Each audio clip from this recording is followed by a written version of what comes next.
This episode is sponsored by Realtor.com, who wants you to take advantage of your free profile on Realtor.com. By claiming and completing your free profile, adding a photo, and all of the information that puts you head and shoulders above the competition, you're on your way to receiving free leads, helping search engines find you, and staying top of mind with past clients. To learn more about claiming your free profile, go to Realtor.com/profile.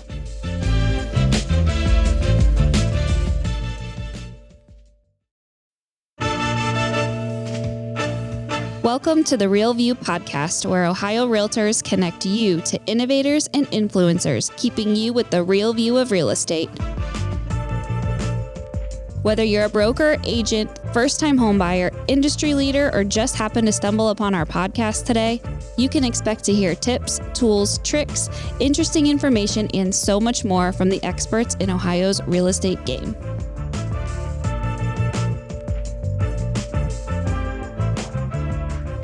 Hi, everyone. Welcome back to the Real View podcast. I am your host, Allison Wiley. Joining me today, my special guest is Brenda Kasuva. She is a realtor and a speaker, an educator, a trainer. She attained her bachelor's degree in computer information systems at Towson University. After graduation, she managed to get a job as a help desk specialist at Realty Tools, the creators of Toolkit CMA. During her time there, she got to help real estate professionals navigate through the program and use it in their business. Curious about what goes on the other side of the phone calls, she got her Maryland real estate license in July of 2004. The growth continued when she accepted a position as a corporate technology trainer in 2007. At this position, she got to travel through the eastern United States for 5 years, gaining experience in training technology tools for real estate agents of a big franchise company. During this time, she also attained her master's degree in business administration marketing from the University of Baltimore. She has completed several designations and certifications, which include ePro, Accredited Buyer Representative, ABR, At Home with Diversity, Expanded Housing Opportunities Pricing Strategy Advisor, and Housing Opportunity Certification. 2020 Maryland Realtors Leadership Academy, GRI designation, and attained her associate broker license in August of 2022. In addition to teaching, she is actively working with buyers and tenants and has a teenager and husband that keep her on her toes. Brenda, welcome on to the show. Thank you, Allison. Thank you. Yeah, we're so happy to have you. And before we get started in today's topic, which we're going to go into business planning, how to treat our real estate career like a business, how we can really use some of the essential business strategies in order to make our business thrive. But before we get started on that, I would like to hear a little bit more about you. I know I went through your background and some of your accomplishments and what's led you to where you are today. But I would love to know a little bit more about you and what you do now and your work as a realtor and trainer. Right. So right now, 2024, I finally say, you know what, Brenda, pick a side. And I'm now really committed on the real estate education side. Any sales right now, I am referring it. I'm not getting involved in that. And then I am working on getting my second broker license, just to be me, myself, and I in that brokerage, and working towards starting a real estate school here locally in Maryland. In terms of my background, I say that I call two places home at this point, one being the United States, the eastern side of United States, Maryland, and back home where I come from, which is in Kenya, which also happens to be on the eastern side of the continent. What else is interesting about me? Oh, food. Yes, I am one of those that I say 3 things that are special, and it's just a slight insight as to what I deal with is that I am in Maryland, and I have never and never will taste their special crabs because I am shellfish allergic, so I'll never taste that, or the Old Bay seasoning that is common here in Maryland. And then I am in America and I cannot process or digest black pepper. So go figure on that one. And then the last one is that I am gluten free. There's a lot more. So Brenda will carry her lunch and dinner as much as possible. Yes. Yes, totally understandable. Makes sense. No, I love always trying to get a little feel of who you are and what you do, and what made you want to pursue the educational and the trading side of things. It honestly stumbled upon me. It is one of those that when I took my real estate licensing course, honestly, I did not know. It was just interest that got piqued when I was helping agents calling in, going through the Toolkit CMA product that is with Realty Tools. And they were telling me how their life is, how their schedule is, how much they make. So I just went, took a class, no friends in real estate, nothing. But I went to school on computer information systems. So when I saw that there was a job opening for that position, I applied, I interviewed. During the interview, they asked me to show them how to do something. This is where, Allison, I will say I should have read the job description better, but I didn't. And so I get the job, and 2 weeks into it, I'm told, Brenda, okay, you're coming in getting these laptops, and we're going out to the field. And I'm like, what are you talking about? They're like, yeah, that's a job. You're going to be training people on how to use this software. I received it that I'll be doing the same thing I was doing before. People will call me, I'll talk to them. No, 2 weeks into it, surprise, Brenda, you're going out there, you're teaching it. No background in education. That's where it started. Technology comes easily to me. You can't break it. So I was fine. But when the position was eliminated, is where I'm like, okay, so now what do I do? And someone from that company reached out to me and said, you can teach licensing. I'm like, no, I cannot. No, no way am I explaining that to someone. I can explain to your computer, but not stuff from the book. They're like, yeah, Brenda, you can. And so they challenged me. And as a bet, I took it. And that evolved from licensing to continuing education to where I am right now. And this is what lights up my day today. I love that. So you're solely focused on the educational and training side of things, right? And you do that through your company, and that's kind of just what you're focusing on now. Yes. Yeah, I love it. Well, very cool. And it sounds like it was the perfect opportunity. You may have not known it at the time, but it's led you to have a successful training career and enjoy the things that you're doing now. So looks like it all worked out. Okay, so let's get started in today's conversation, which, as I mentioned, it's all around business planning, how to grow our business as a realtor. Let's just start at the beginning. I know you mentioned that we should be treating real estate like a business. What is the importance kind of having that mindset and having a clear business plan when we're walking into our real estate careers? There's a couple. I'm sure by now, those who are listening to this podcast, I'm sure you've taken a business planning type of a class. Usually, they tend to offer them towards the end of the year or early in the beginning of the year to go through it. But since I am on the education side and I might be attracting some people interested in getting into our industry, it is probably something that is not spoken about, and we cannot during the licensing class because we have so much that we need to cover. So, if I'm speaking to Brenda, who in 2004 really did not have an idea as to what I was getting myself into, when we're talking about business planning, is truly when we say run it as a business. Fortunately or unfortunately, if you are exposed to real estate, in fact, last week I was at a career fair at a high school, and we were one of those that attracted a lot of high schoolers who might not be going to college come to us. And majority of them were getting into real estate because they want to be either in the development side. Why? Thanks or no thanks to the TV shows that are out there that talks about flipping and what you can do. It looks attractive, right? And it looks fun from the entertainment that we get on shows or TVs.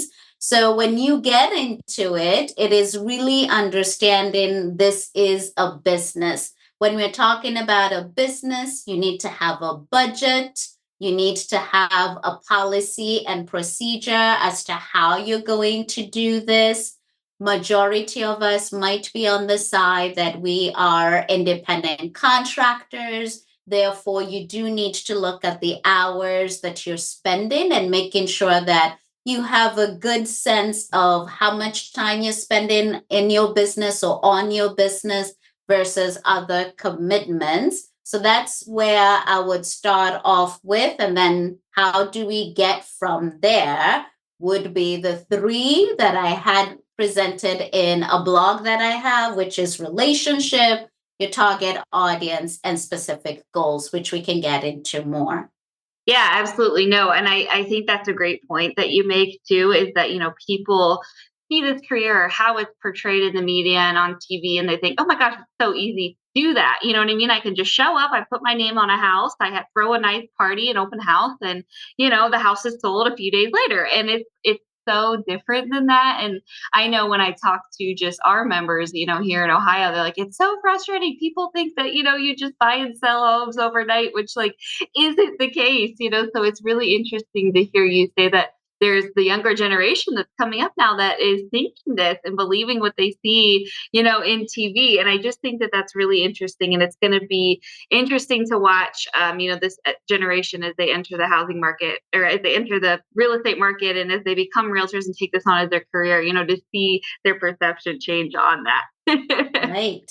Yes. Because there is a big, that is a common misconception that's out there. And, the more that that's portrayed, the more people are going to believe that. So just know it's not all what you see on TV. It's a lot of work. And like you said, you have to treat it as a business and you have to run it as a business. Yes. Yes. And probably it's our fault, right? We need to do a better of educating people in our social media post, because if you just post, hey, we got to settlement, and you didn't post the story, then that's what we're feeding into that perception as well. So if we could also start talking about the process, not getting into details, because while the property is under contract, there's a lot of confidential stuff that really we shouldn't be talking about. But after the fact, we can use that as a case study to talk about what you might have experienced. So that's on us as well.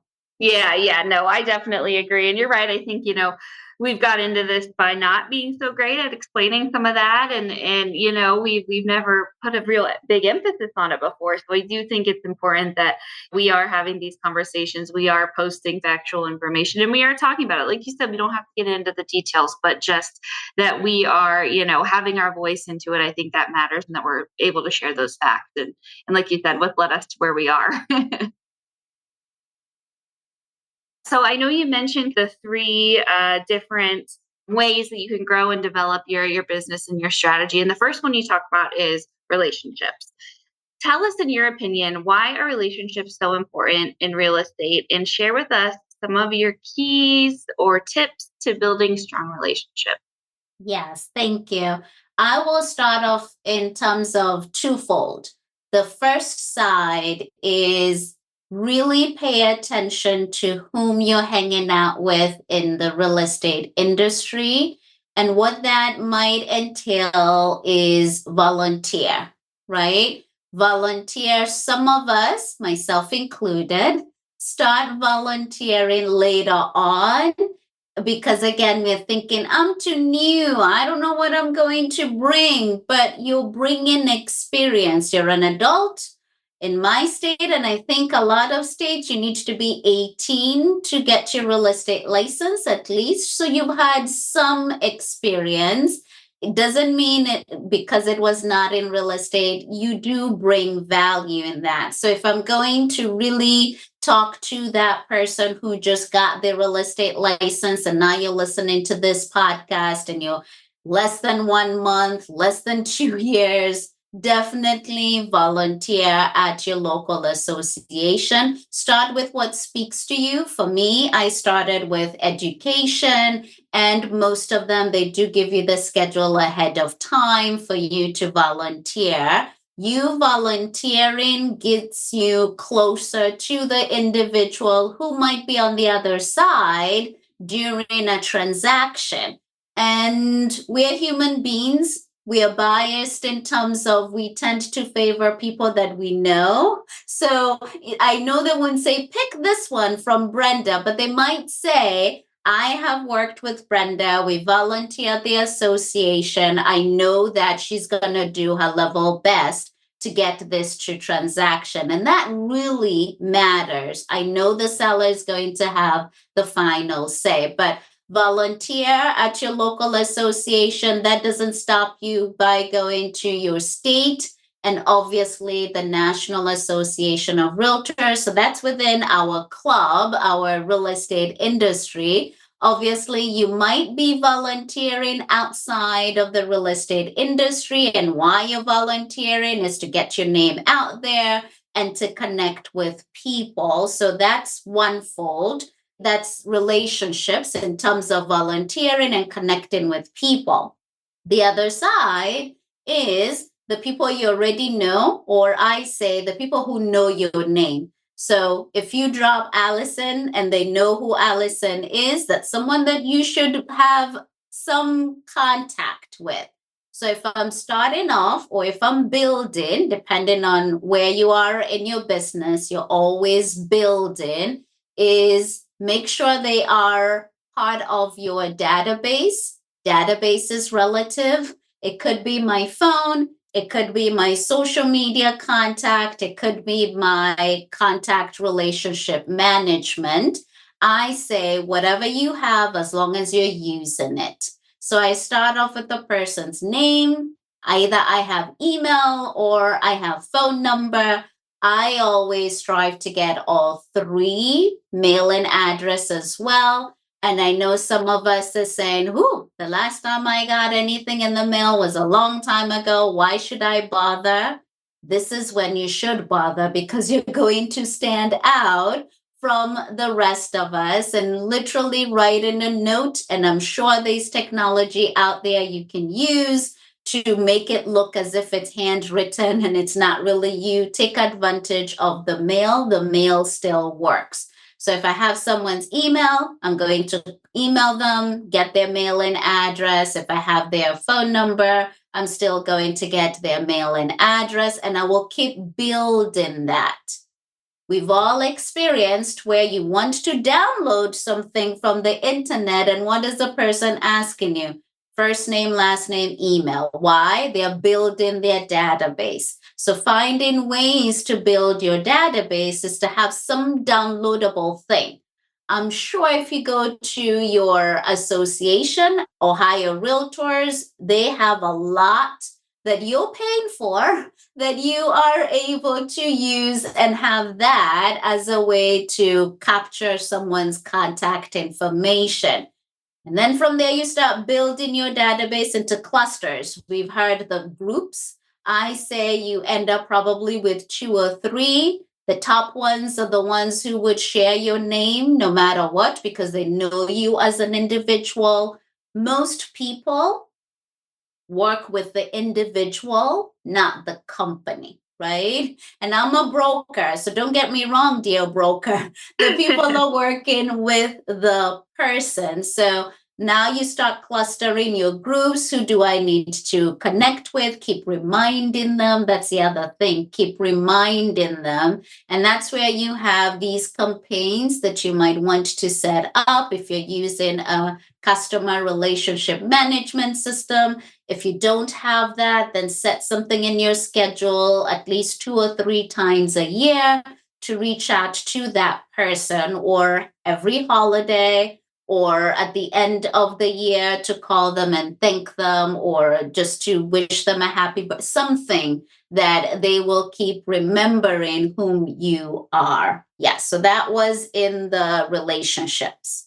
Yeah, I love that. I think that's super smart. And I love you talked about too is just making sure that you are that voice and you are that expert. So you built your database, you built kind of your list of contacts.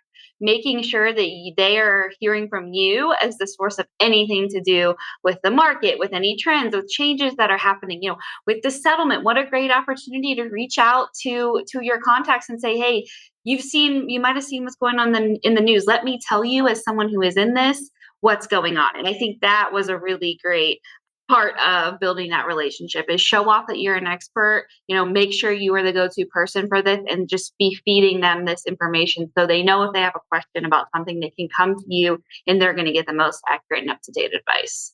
Yes.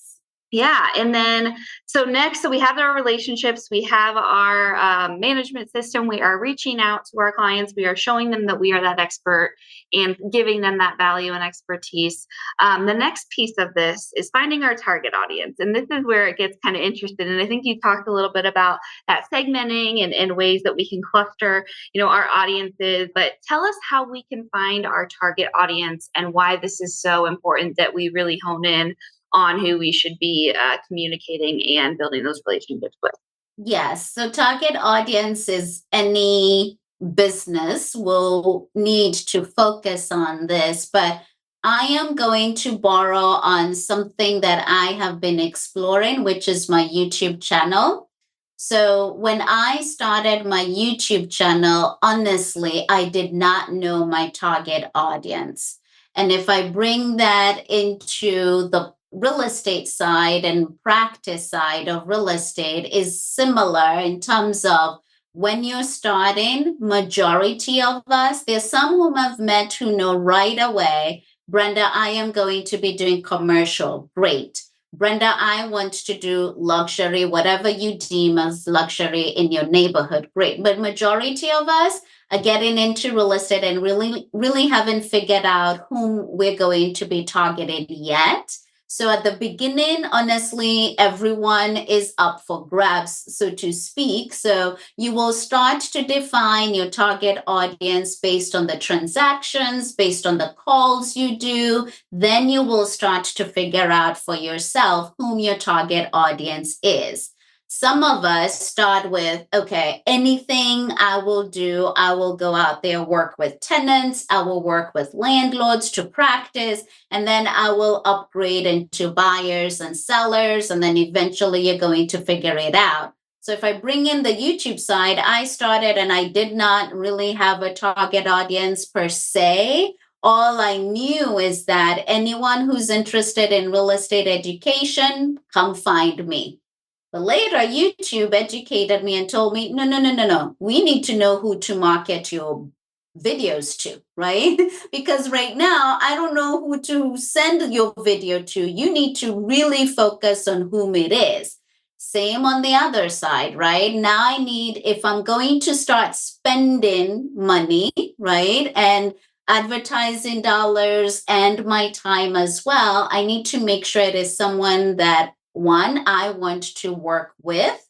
There's that. And then I also want to make sure that I have a return on investment. So in YouTube, I then figured out, okay, that's anyone who wants to pass the real estate exam, the Maryland real estate exam. That's my target audience. Yes, it is very niched. Yes, it's very few people, but I get more because that's all I speak about on that channel.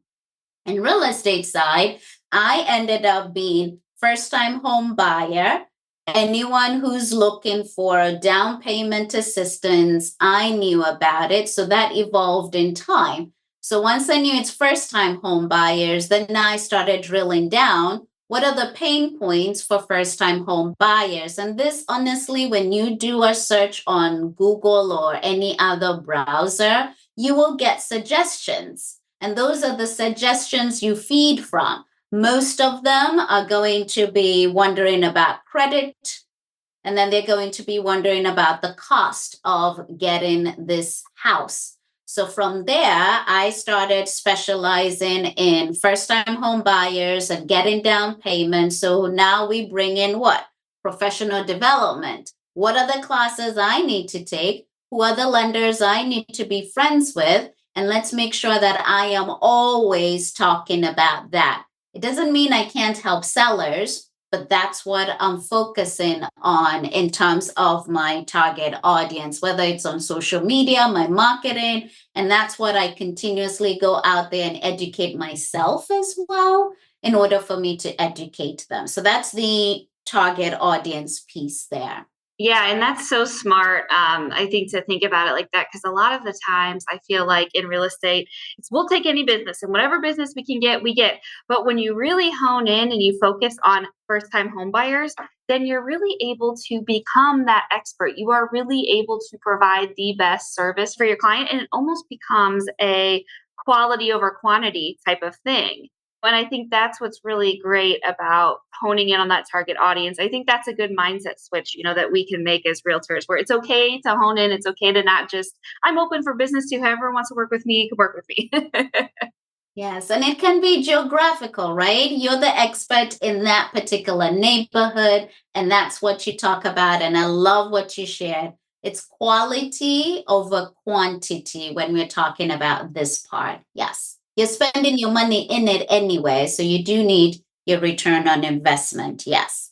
Definitely. And then the last piece of this is goal setting. And this is something that's so important. I mean, you think it would be common sense when we think about, okay, what do we want to do with our careers? But you explain it in a really great way on how to set SMART goals and how to set goals, that are really attainable and that we can measure. So tell us a little bit about goal setting and how we can make that a part of our business.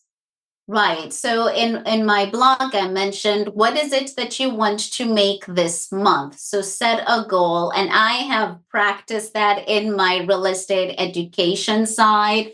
The moment I put a number to it, even if it was scary before getting there, somehow I have now pushed myself to get to that goal. So whatever your number is, some of us are doing this full time. Some of us are doing this as dual career. You have something else, and real estate is your second or third job. So put a number as to what it is that you hope to have when you are working in this business. And then from there, it is time frame, right? I hope that by this time I will have made this. And if I don't, that's fine. What can you do different? Probably setting goals in anything else in my life. I've noticed that if I get an accountability partner, then that also helps me as well. Whether that person is in real estate or even not in real estate. In fact, I enjoy it more when they're not in real estate because it will give me a better and a different take to it, and that person you're sharing amongst yourselves and really going into, okay, so what did you accomplish? Why not? Almost a coach, but you are accountability partners of each other.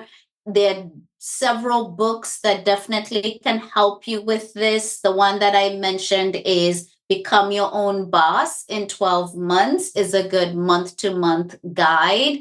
Having things in your schedule.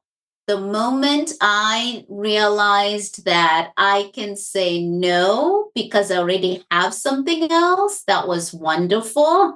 And then the moment I really upgraded now to the level that I'm at, which is if you want my attention, dear buyer, then let's schedule time. If you want attention from me, seller, then let's schedule time. And I have like an appointment setting calendar. My favorite is Calendly, to where I have time that shows when I am available on my side to do tutor sessions and so on. The person will schedule it there. It took me a while to get there because there's a side of you do need to use your online calendar, Google or Apple. You do need to put everything on there. And when I say everything, time with my family, personal appointment, whatever personal appointment is, put that on your calendar so that hopefully you can get it done, or you should get it done. And when Calendly is now checking my calendar, I am okay with it booking whatever time the person is available. It also somehow on my end is received as professional.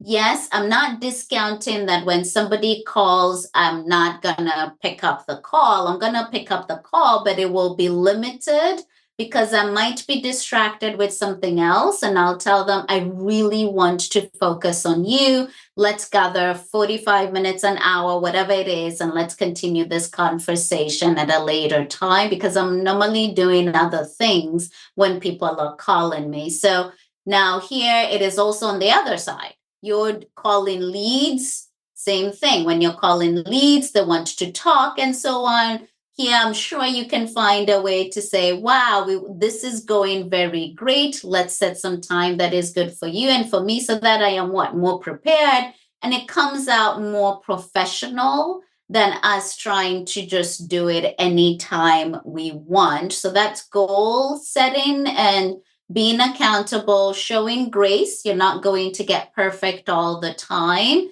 And the last one I would say is, for me, that also worked. It was a simple thing, but even if I have it on my calendar and I do need to be kind of remembering, and maybe because I'm doing too many things in one day, but just putting an alarm on my phone. So, for example, for this podcast, I had an alarm 15 minutes before. Yes, it is on my calendar, but 15 minutes before, my alarm rang and oh yeah, that's 2 o'clock. I need to do this. So even having those extra things to make sure that you actually get it done, that sounds so simple, but make a real big difference, is helpful. Yeah, no, I think that's really smart. Hey, any of those reminders, I'm the same way. I need all the pop-ups. I need all the stuff dinging, alarms going off, and I'm totally the same way. So, well, Brenda, I want to thank you so much. This was so great. I think we have 3 really great steps that's able that you guys can implement, that you have the tools in order to process this, in order to get going on this. So I want to thank you, Brenda, so much for your wise advice and for all of your perspective and insights into this world of business planning. So thank you so much for sharing everything and for your time here today. You are welcome. Everyone, all the best. Thank you. And to everyone listening, thank you guys so much for tuning in. We'll be back with you next week. Thank you for listening to The Real View. That wraps up today's episode. You can keep up with the latest on the podcast at ohiorealtors.org/therealview and on Apple or Google Podcasts, Spotify, or wherever you listen. Have questions, comments, or suggestions? We want to hear from you. Email us at podcast@ohiorealtors.org. We'll see you next time.